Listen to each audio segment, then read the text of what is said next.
interview with Paul Svensson. What is the first dish you made in the kitchen? Sorry? What is the first dish you made in the kitchen? Here? No, when you started cooking. Oh, my first dish was a cake actually. I was doing my training in the Navy and they wanted me to do sort of a sponge cake. I just forgot to put some butter and some breadcrumbs in between, so it got stuck in the actual mold. So that was my first sort of cooking experience professionally. Yeah. What restaurant did you work at first? My first restaurant was a summer job at a hotel here in the city, Hotel Anglais. And then after that I moved to England and I was working there for several years. Okay. Top 3 places to eat in Stockholm?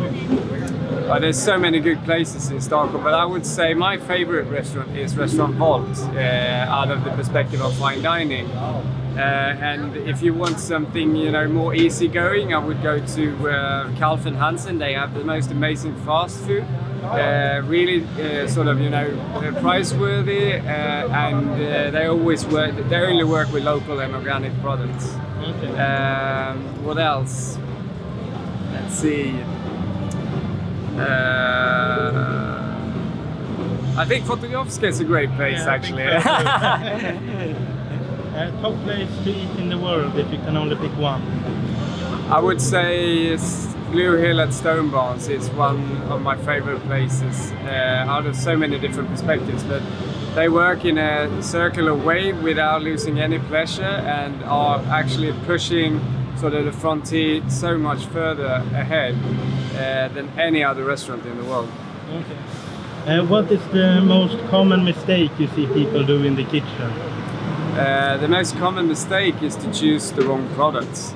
They start to cook with products out of season, travel far away to get to the kitchen, and mainly no one is magicians in the kitchen. You can't do you know, how do you explain it? You have to have good material to work with, and that is the most common mistake I think people, when they don't succeed, it's most of the time because they have the wrong products. Okay. The theme of Smaka på Stockholm is zero waste. Mm-hmm. Do you have any easy tips on how people at home could be better at it? There's so many different tips to give, but mainly it's about planning.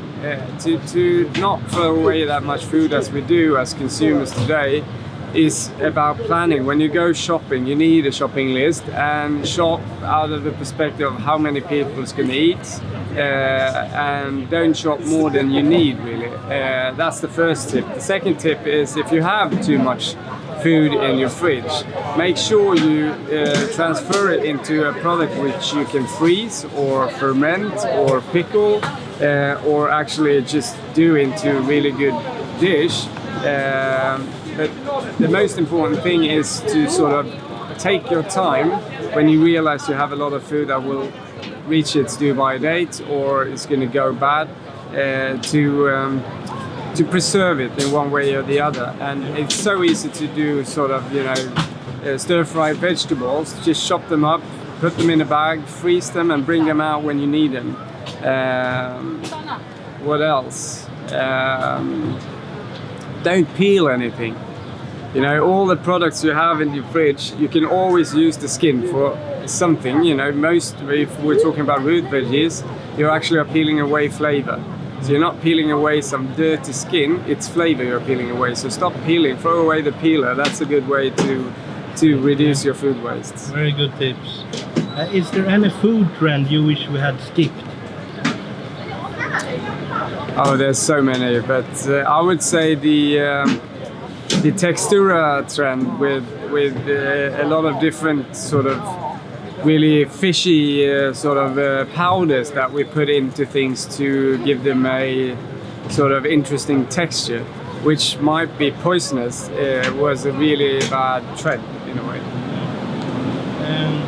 Now it's summertime and that means barbecue for a lot of people. What is your best tip on something vegetarian dish that you can make on the grill? There's so many good things to do on the grill. I would say All root vegetables need sort of a pre-cooking to become really good on a barbecue because they don't contain that much water. But to combine sort of zucchini with, for an example, a yellow beetroot is a good thing because you get the freshness out of the zucchini and you get sort of the sweetness and the richness of a root vegetable. But also try to do sort of veggies that are as good warm as cold. And always try to combine sort of fresh vegetables with sweet vegetables. Okay.